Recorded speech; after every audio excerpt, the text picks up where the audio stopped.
नमस्कार, स्वागत है आप सभी का जी पंजाब हरियाणा हिमाचल पर। मैं मनोज श्रीवास्तव और आप देख रहे हैं रणभूमि। विधानसभा का मॉनसून सत्र शुरू हो चुका है, लेकिन इससे पहले ही भर्ती पेपर लीक के मामले ने तूल पकड़ लिया। जहां एक तरफ विपक्ष के साथ साथ सरकार में गृह मंत्री भी इस मामले को लेकर सक्रिय हैं, वहीं सीबीआई जांच तक की मांग कर रहे हैं, तो दूसरी तरफ विपक्ष भी सड़क से लेकर सदन तक इस मुद्दे पर सरकार को घेरने की तैयारी में होगा।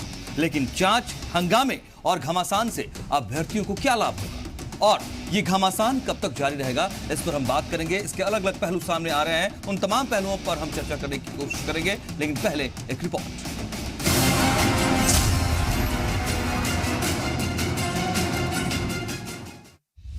पेपर लीक मामले ने पकड़ा तूल। सरकार की राह में विपक्ष ने बोए शूल। विज ने जांच के लिए सीएम को लिखा पत्र। क्या पेपर लीक पर हंगामेदार रहेगा सत्र? हरियाणा में पुलिस भर्ती पेपर लीक मामले ने तूल पकड़ लिया है। अब विपक्ष के साथ साथ हरियाणा के गृह मंत्री अनिल विज भी मामले को लेकर मुखर हो गए हैं। अनिल विज ने मामले की सीबीआई जांच को लेकर सीएम मनोहर लाल को पत्र लिखा है। अनिल विज के मुताबिक हरियाणा में पेपर लीक के कई मामले होने के बाद भी पुलिस किसी निष्कर्ष पर नहीं पहुंची। अनिल विज के मुताबिक हरियाणा कर्मचारी चयन आयोग पर जनता का विश्वास बना रहना जरूरी है। जो हाल ही में जैसे पेपर लीक हुए, वो एक बहुत ही ज्वलंत मुद्दा है। तो इस तरह के मुद्दे हैं जो हमने उठाने हैं। अब ये नहीं मालूम कि ये सरकार चल कैसे रही है, अफसरशाही हावी है या काम करने की इच्छा नहीं है। तो वहीं हरियाणा विधानसभा का मानसून सत्र शुरू होने से पहले ही कांग्रेस ने पेपर लीक मामले पर सरकार को घेरने की कोशिश की। नेता विपक्ष भूपेंद्र सिंह हुड्डा की अगुवाई में कांग्रेस ने पेपर लीक के मुद्दे पर मार्च निकाला। कांग्रेस विधायक शकुंतला खटक रिक्शा लेकर पहुंची, तो विधायक नीरज शर्मा स्कूटी पर नजर आए। जी मीडिया से खास बातचीत में नेता प्रतिपक्ष भूपेंद्र सिंह हुड्डा ने कहा कि हरियाणा सरकार को हर मुद्दे पर मजबूती से घेरेंगे। वहीं भूपेंद्र सिंह हुड्डा के साथ सत्र के पहले दिन की कार्यवाही में हिस्सा लेने पहुंचे कांग्रेस विधायकों के तेवर भी तल्ख नजर आए। भर्ती की आस लिए परीक्षा में बैठने वाले अभ्यर्थियों के लिए जो परेशानी पैदा हुई, जांच से उसका हल हो पाएगा या नहीं, ये कहना मुश्किल है। लेकिन पूरे मामले पर सड़क से सदन तक सियासी संग्राम मचा है और सवाल ये भी कि पेपर लीक पर आखिर कब थमेगा घमासान। विनोद लांबा, जी मीडिया। तो पेपर लीक मामला बड़ा मामला बन गया है और ऐसे समय में कि जब मॉनसून सत्र की शुरुआत भी हो गई है, तो यहां बड़ा मौका विपक्ष के पास भी है सरकार को घेरने को लेकर। लेकिन इससे पहले सरकार की तरफ से बड़ी तैयारी इस मसले को लेकर की गई है, क्योंकि उन्हें भी शायद ये ऐसा जरूर रहा कि इस मसले पर विपक्ष बिफरा नजर आया है, तो वो सदन से लेकर सड़क तक हमें घेरेगा। लेकिन आगे क्या, किस दिशा में हम सरकार के रुख को और विपक्ष के विरोध को देखें? क्या इस मामले में जो गड़बड़ियां आई हैं उसके असल जिम्मेदार लोग सामने आएंगे, बेनकाब होंगे? और जो अभ्यर्थी इस इंतजार में थे, क्योंकि परीक्षाओं को रद्द किया गया, सरकार ने एक्शन लिया, प्रशासन ने एक्शन लिया, और उसके बाद जो अभ्यर्थी इस तैयारी में थे कि वो परीक्षा देंगे और शायद आगे बढ़ेंगे, वो क्या करेंगे, उनके लिए क्या रास्ता होगा? ये तमाम पहलू हैं। इसके अलावा और भी सियासी मसले चर्चा करते हैं, आगे बढ़ते हैं। आपको बताते चलते हैं कि हमारे साथ आज की इस डिबेट में कौन कौन से मेहमान शामिल हो रहे हैं और इस मसले पर हम चर्चा करते हैं उनके साथ। तो आपको बताते चलें कि इस मसले पर लगातार हंगामा देखने को मिल रहा है। सड़क पर भी विरोध किया है विपक्ष ने, इसके अलावा सदन में भी हंगामे के पूरे आसार नजर आए हैं और सरकार भी अपनी तैयारी में है, बिल लेकर आने की भी बात कह रही है।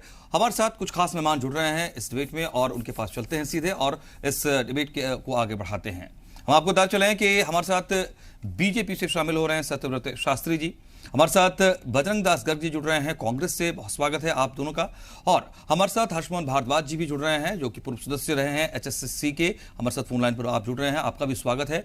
और हमारे साथ हमारे संवाददाता सहयोगी विनोद लांबा भी जुड़ रहे हैं चंडीगढ़ से, जो लगातार न सिर्फ पेपर लीक के मसले को कवर कर रहे हैं, बल्कि हरियाणा विधानसभा के मॉनसून सत्र का आगाज हुआ है तो कैसे इस मसले के साथ विपक्ष ने सरकार को घेरने की कोशिश की है और सरकार ने अलग अलग तरीके की क्या तैयारियां की है, उन सब पर बारीकी से नजर है। मैं चाहूंगा कि सबसे पहले अपने सहयोगी विनोद लांबा के पास जाऊं, क्योंकि सत्र का आगाज हुआ है और उसके बाद यह देखने को मिला है कि पेपर लीक के मसले पर घमासान सड़क से लेकर के सदन तक नजर आया है। क्या रुख नजर आता है सरकार का और विपक्ष के विरोध के जो तेवर हैं, क्या इस पूरे मामले में सही जांच की दिशा में आगे बढ़ते हुए नजर आते हैं? प्राइवेट इनकम जो है उसकी डिटेल्स इकट्ठी कर रहे हैं, सारी फैमिली की इकट्ठी कर रहे हैं। इसका मतलब ये है कि ये सब कुछ इनके हाथ के अंदर, इस तरह से सरकार के अंदर पूरा हाथ के अंदर आ जाएगा और ये आपको मैनिपुलेट कर पाएंगे पूरी तरह से। मैम लाइव एक बार लाइव जुड़ रहे हैं मैम, एक सवाल आपसे लेना चाह रहा था, इसी पे जुड़ा सवाल था। एक महत्वपूर्ण मुद्दा आप उठा रहे हैं, तमाम आपका विरोध प्रदर्शन देखा लगातार लाइव अभी डिबेट में लोग देख पा रहे हैं, क्रॉस क्वेश्चनिंग नहीं है, सिर्फ आप मेरे सवाल का जवाब दे दीजिए। एक आपने मुद्दा उठाया संक्षेप में, क्या नया विषय जो परिवार पहचान पत्र को लेकर था, और एक जवाब मेरे को जरूर दीजिएगा कि जिस तरह से आप लोगों ने पेपर लीक को लेकर तैयारी की है, ये कहा जा रहा है कि सीबीआई जांच होगी, जो बिल होगा ये दूसरा जवाब होगा। ये तो अब आपको मैं सारा बता रही थी, अब फिर दोबारा से बोलूं क्या? नहीं, बस थोड़ा संक्षेप में बता दीजिए कि जो परिवार पहचान पत्र जो है, जिसके लिए सरकार अपनी पीठ थपथपा रही है, ये सचमुच में आने वाले समय में ये आपका डाटा कलेक्शन हो रहा है, हर एक आदमी का डाटा कलेक्शन हो रहा है, जिसके अंदर जो है आपकी इनकम जो है रिलेटिंग टू कहीं से भी कोई भी सोर्स से जो इनकम आ रही है वो इसमें आपको देनी पड़ेगी, आपकी लैंड की इनकम देनी पड़ेगी, आपकी पेंशन की इनकम देनी पड़ेगी, और जो भी इनकम्स हैं वो आपको कहते हैं इसके अंदर आपको पूरी की पूरी दर्शानी पड़ेगी। तो एक तो ये कह रहे हैं कि ये गरीब लोगों के फायदे के लिए हम कर रहे हैं। अगर गरीब लोगों के फायदे के लिए आप कर रहे हो तो मसलन तौर पे अगर किसी के घर के अंदर 5 आदमी हैं और सब अलग अलग पैसे कमा रहे हैं, उनकी कंप्यूट करेंगे ये सारी की सारी इनकम, उसमें से अगर आपकी 2 लाख से ऊपर अगर होगी तो आप वैसे ही गरीबी रेखा से बाहर हो जाओगे।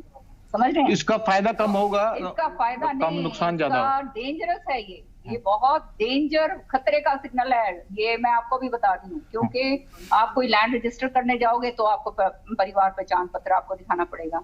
अब जब ये डाटा जब सारी एक एजेंसी के पास आ जाता है और वो एजेंसी जब सिक्योर्ड नहीं होती है, और कोई भी रुकी जो हैकर है, जो मतलब जिसने थोड़ा बहुत भी चीज को हैकिंग को जानता है, वो इसके अंदर हैक कर सकता है, तो आप समझ सकते हो कि फिर आप कहाँ से सिक्योर्ड हैं। फिर तो इसका मतलब आपका बैंक डिटेल्स, आपकी सारी डिटेल्स जो है कोई भी निकाल सकता है, और आपके साथ जो है सारा का सारा आपको इस तरह से फंसा सकता है कि आपको समझ भी नहीं आएगी कि उसमें से कैसे निकले। बिल्कुल मैम, एक मुद्दा और जो मुद्दा आप लोगों ने नहीं, ये पूरा मैं आपको बताती हूँ। इसके अंदर जो है, जब आपके पास डाटा ऑलरेडी है, आपके डाटा क्या है, आधार कार्ड आपके पास ऑलरेडी है, आपके पास जो है मनरेगा ऑलरेडी है, बीपीएल कार्ड का डाटा आपके पास ऑलरेडी है, एपिक है, पैन है, पैन, अब पैन जिससे इनकम टैक्स आप देते हो, वो इनकम टैक्स का डाटा भी इसके अंदर आप दे रहे हो। तो ये सारी चीजें जो हैं, जब आपके पास ऑलरेडी ये डाटा अलग अलग हैं, तो आप ये परिवार पहचान पत्र किस लिए कर रहे हो, ये मैं पूछना चाहती हूँ। सच्चाई ये है कि इन्हीं की एक एजेंसी है जिसको कहते हैं कॉर्पोरेट की कंसल्टेंसी, आईटी की है, वो सिक्योरिटी ऑडिट करती है इन्हीं की आईटी। उन्होंने ये फ्लैग करी है कंसर्न कि पीपीपी का जो डाटाबेस है वो सिक्योर नहीं है। अब यहाँ पे मुख्यमंत्री जी ने अपने आज के प्रश्न के रिप्लाई के अंदर ये कहा कि परिवार पहचान पत्र का डाटाबेस स्टोर है गवर्नमेंट क्लाउड के अंदर, और portal works on authorised user access basis only. अब ये कंपनी जो इनकी ऑडिट कर रही है वो ये कह रही है कि ये सिक्योर्ड नहीं है। विनोद, मैं चाहूंगा कि आप बातचीत को जारी रखें और उस मसले पर, पेपर लीक के मसले पर बात होगी, हम आपके पास फिर लौट जाएंगे, स्वतः ही आप बातचीत जारी रखेंगे। तो सवाल यह है कि अब जांच की बात भी की जा रही है, परीक्षाओं को पहले रद्द कर दिया गया है, इसके बाद बिल लाने की बात भी की जा रही है, लेकिन हंगामा फिर भी कम होता नहीं दिख रहा है। सत्यव्रत शास्त्री जी, रास्ता क्या निकलता नजर आता है? आखिर कैसे इस मसले का समाधान होगा? बेशक सरकार का रुख ये नजर आया है कि इस मामले में जांच की तरफ और निष्पक्ष तरीके से मामला सामने आए, बेनकाब हो सब लोग, आपका ये रुख नजर आता है, लेकिन विपक्ष आपको शांत नहीं होने देगा क्योंकि वो इस मसले को बड़ा मानता है और इस मसले पर आपको घेर रहा है। देखिए, विपक्ष का काम विशेष रूप से जब सत्र चलता है तो इस प्रकार के वो अपनी गतिविधियां बढ़ा देते हैं, लेकिन जिस दिन ये पेपर लीक की घटना हुई, ये सरकार के अपने तंत्र ने पकड़ा, सरकार ने तुरंत इसको परीक्षा को रद्द किया, और जो गलत लोग, बैड एलिमेंट्स जो थे वो एंट्री करना चाहते थे सरकारी खजाने में, यानी एम्प्लॉयमेंट के रूप में, उनके सपनों को पूरा नहीं होने दिया। और अब जब ये लग रहा है कि जो पुलिस है उस तंत्र से इसको ठीक से जांच नहीं आ सकती, आप नहीं पहुंच सकते, तो स्वयं गृह मंत्री जो पुलिस के प्रमुख हैं, उन्होंने इस बात के लिए मुख्यमंत्री जी को कहा है कि हम इसकी सीबीआई की सिफारिश करनी चाहिए। और निश्चित रूप से मैं इस बात के लिए आश्वस्त हूं, आपके चैनल से माध्यम से भी बिल्कुल आपके पास ही आ रहा हूं। कि ये निश्चित रूप से आने वाले समय में इसकी परमिशन होगी और सीबीआई जांच करके इसमें जो भी लोग दोषी पाए जाएंगे जल्दी से जल्दी उनके ऊपर कार्रवाई हो और आगे से ये तंत्र ना हो और कानून कैसे नकल को रोकने के लिए और मजबूत कैसे बने उसके लिए सरकार पहले से बिल लेकर आप ये आश्वासन दे रहे हैं, लेकिन क्या विपक्ष भी आश्वस्त है इस बात को लेकर? बजरंग दास गर्ग जी,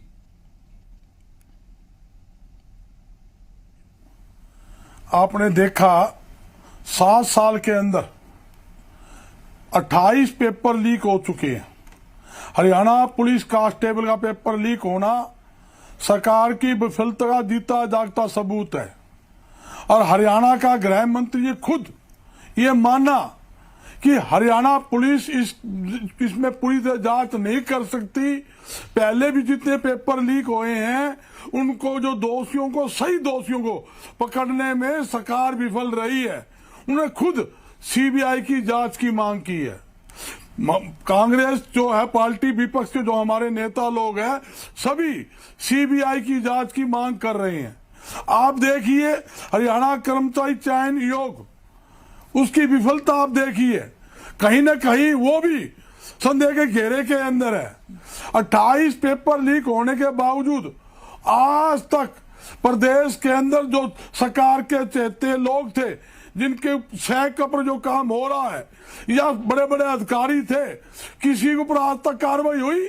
ये तो paper Haryana constable, police constable का था। इससे पहले जितने भी पेपर लीक हुए, जितना घोटाला हुआ, किसी के ऊपर काम हुआ?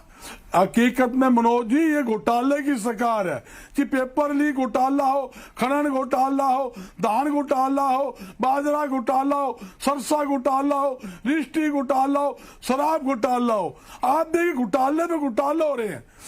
एक भी घोटाले के ऊपर यूं बता दे, देश लॉकडाउन में दुखी था और लॉकडाउन कोरोना महामारी में लोग मर रहे थे, लोगों को बेड नहीं मिल रहे थे, मगर इनकी सरकार के चेते शराब की तस्करी कर रहे थे, ब्लैक में सरकार बेचते थे। इससे बड़ी शर्म की बात हो सकती है? ठीक है, मैं यही कहना चाहता हूँ, सरकार पूरी तरह से, बजरंग जी, यह सरकार पूरी तरह से विफल सरकार है। मैं फिर लौट जाऊंगा, मैं फिर लौट जाऊंगा, सीबीआई जांच होनी चाहिए। आपकी बात को लेकर आगे बढ़ूंगा बजरंग जी। आपके मैं आ रहा हूं आपके पास फिर आऊंगा। हमारे सहयोगी विनोद भी हमारे साथ है, मैं सबके पास आना चाहता हूं। चूंकि आपने न सिर्फ सरकार को घेरा है बल्कि आपने एचएसएससी की प्रक्रिया पर भी सवाल उठाए, तो मैं चाहूंगा हर्षमोहन भारद्वाज जी, चूंकि पूर्व सदस्य आप रहे हैं, आपका एक बेहतर लंबा अनुभव रहा है इस प्रक्रिया को देखने समझने का, कहां खामी रह गई है? हेलो जी हर्षमोहन जी, कहां खामी जी हर्षमोहन जी, कहां खामी रह गई? क्यों इस तरह की खामी और भ्रष्टाचार के आरोप जो है विपक्ष लगा रहा है? क्यों इस तरह की स्थिति सामने आई कि सीबीआई जांच की सिफारिश के लिए आगे बढ़ना पड़ रहा है? सीबीआई की जांच की बात कर रहे हो आप? पेपर लीक मामला जो है जी, हर्षवर्धन आप सुन पा रहे हैं हर्षमोहन जी? हाँ जी जी, पेपर लीक मामला जी, पेपर लीक मामला जो इस वक्त हरियाणा में बड़ा मुद्दा है, इस पर आपकी क्या राय है? ये बहुत दुर्भाग्यपूर्ण है। मैंने उस दिन भी कहा था, पहले चर्चा हुई थी एक दिन जी आपके इसी चैनल पर, इसी समय मैंने कहा था बड़ा दुर्भाग्यपूर्ण मामला है और मुझे आश्चर्य है कि पेपर लीक हुआ करके। मनोज जी, वास्तव में 2 घटनाएं हैं अलग अलग हैं जी, एक पेपर लीक और एक नकल का केस। ठीक है, नकल के केस के अंदर तो नकल करने वाला दोषी ज्यादा है और लीक मामले में जो लीक नकल करवाने वाला वो दोषी है। तो मेरे मित्र ने 28 बार उस दिन भी गए थे, 28 बार मेरे पास जो ऑथेंटिक सूचना है वो 3 पेपरों की लीक की सूचना है, जिनको हम लीक की श्रेणी में मानते हैं जी। केएलएन का लीक हुआ था, ऑनलाइन पेपर था वो। फिर ग्राम स्कूल का पेपर 10 जनवरी 21 को हुआ था, वो लीक सुना गया था और वो रद्द हो गया था। और अब पुलिस का जो पेपर है ये रद्द हुआ है। मैंने आपको उस दिन भी बताया था सभी लोगों को कि 4 तरह से लीक होता है। एक तो कंपनी आगे पेपर छपता है वो लीक करके, यदि पेपर कंपनी लीक करती है तो इतना बड़ा कानून बनना चाहिए कि उस कंपनी को ब्लैक लिस्ट करने से काम नहीं चलता है। वो नए नाम से दूसरी कंपनी फिर बना लेते हैं वही लोग। हर्षमोहन जी, अगर आप मेरा एक सवाल सुने फिर से आपकी इन बातों के साथ, विपक्ष ये आरोप भी लगा रहा है कि न सिर्फ सरकार जिम्मेदार है बल्कि एचएसएससी की प्रक्रिया, एचएसएससी में बैठे हुए लोग भी जिम्मेदार हैं। तो क्या इस तरफ भी जांच होनी चाहिए? नहीं, ये जांच तो हो सकती है, परंतु ऐसा कुछ मामला होता नहीं है। मेरे मित्र को इतनी जानकारी नहीं कि एचएसएससी भी इसमें इन्वॉल्वमेंट नहीं होती। जिस तरह एजुकेशन बोर्ड होता है, इनको ये लगता है कि ये एचएसएससी इसी तरह पेपर कंडक्ट करती है। एचएसएससी का अपना कोई स्टाफ नहीं होता है, ना कोई एचएसएससी। मैं एक बॉडी की बात कर रहा हूं, और अगर जांच के दायरे में अगर इस बॉडी को भी जोड़ा जाए तो क्या ये गलत होगा? क्यों ना निष्पक्ष तरीके से बात आए सामने? एक दिन मेरे मित्र ने कहा था पिछली बार कि इनकी संपत्ति की जांच होनी चाहिए, सबकी जांच।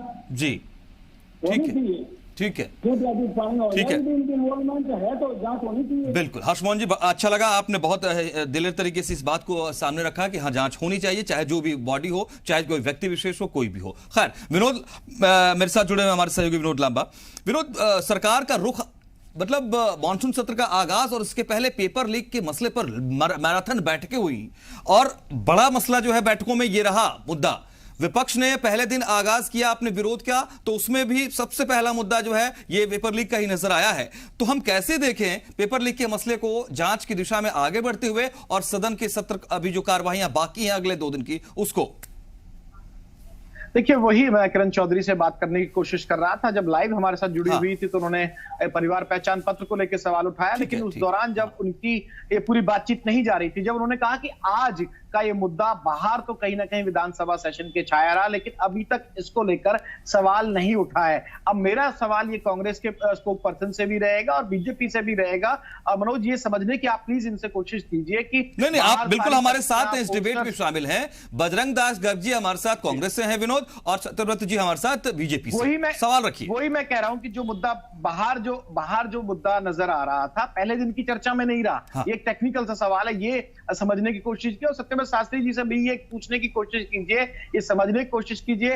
विपक्ष कह रहा है कि सीबीआई जांच हो। अब आपके खुद गृह मंत्री ने सिफारिश करने के लिए जो पुख्ता जानकारी हमारे पास है, मुख्यमंत्री को कह दिया है, यानी कि आपको पहले संज्ञान नहीं था। क्यों कांग्रेस के आरोप कहीं ना कहीं क्या सही साबित होते जा रहे हैं कि ये एक पेपर लीक का मामला नहीं है, लगातार चला रहा है, और ये सत्यव्रत शास्त्री को जवाब देना होगा। पिछले 7 साल से सरकार आप लोगों की है।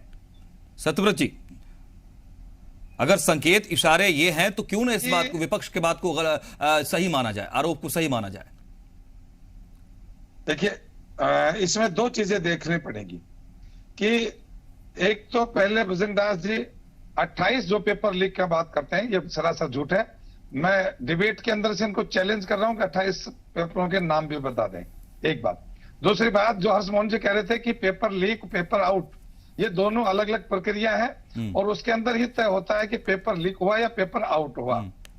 तीसरी बात, जो विनोद जी कह रहे हैं कि सीबीआई की जांच हो, बताइए जी, आप सीधा ये बताइए साहब, शास्त्री जी, आप पूरे समय से जुड़े रहते हैं, आप सीधा ये बताइए, अगर लीक हुआ है, एचएससी बोर्ड की गलती है, जो इसको पूरा मैनेज कर रहे थे उन लोगों की गलती है, इसकी रिस्पॉन्सिबिलिटी लेगा कौन? क्योंकि जो अनिल विज साहब ने कहा, उसने साफ तौर पर कहा है कि पुरानी जांच जो होती है उनमें ये निकल कर नहीं आता है, पुलिस किसी निष्कर्ष पर नहीं पहुंच पाई। आप 28 का नाम मत लीजिए, आप 4 का नाम ले दीजिए, लेकिन पुरानी जो जांच हुई है ना, उसमें निष्कर्ष पुलिस नहीं पहुंच पाई है। ये काफी गंभीर मामला है।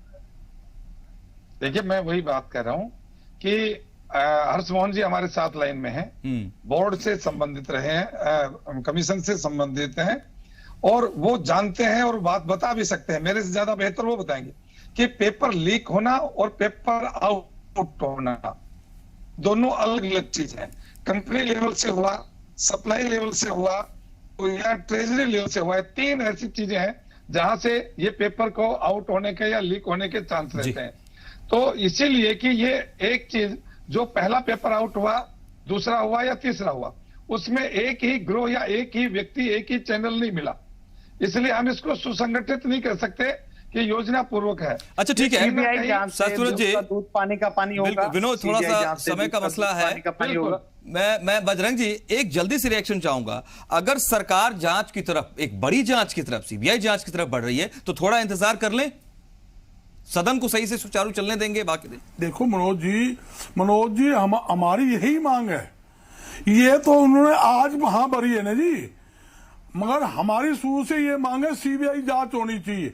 ये नहीं कि ये हरियाणा कांस्टेबल पुलिस की भर्ती इसकी हो, ये अच्छी बात है। हरियाणा में पेपर लीक हो रहे हैं, आप इस बात के लिए सबकी जांच हो। आप बिल्कुल क्रेडिट ले सकते हैं कि आपने प्रेशर बनाया, जो भी अधिकारी है और सरकार सत्र से पहले हरियाणा को यह भरोसा दे रही है कि हां इस दिशा में हम जांच में आगे बढ़ेंगे। लेकिन हमारे सहयोगी विनोद ने बिल्कुल एनालाइज्ड वे में इस बात को रखा कि यानी कहीं ना कहीं कुछ कमी तो रही है, खामी तो रही है, और सरकार के सामने चुनौती रहेगी उसको देखने की। मैं थोड़ा माफी चाहते हुए आप लोगों से शुक्रिया चाहूंगा, क्योंकि थोड़ा समय की कमी हमारे पास रह गई। आज हम इसमें और आगे बढ़ सकेंगे और इस मसले पर जैसे जैसे और परत दर परत जांच आगे बढ़ेगी, जो भी पहलू आएंगे उन तमाम मसलों पर और विस्तार से भी हम बात करेंगे, और नजर लगातार इस खबर पर हमारी बनी रहेगी। शुक्रिया आप सबका हमारे साथ इस डिबेट में शामिल रहने के लिए।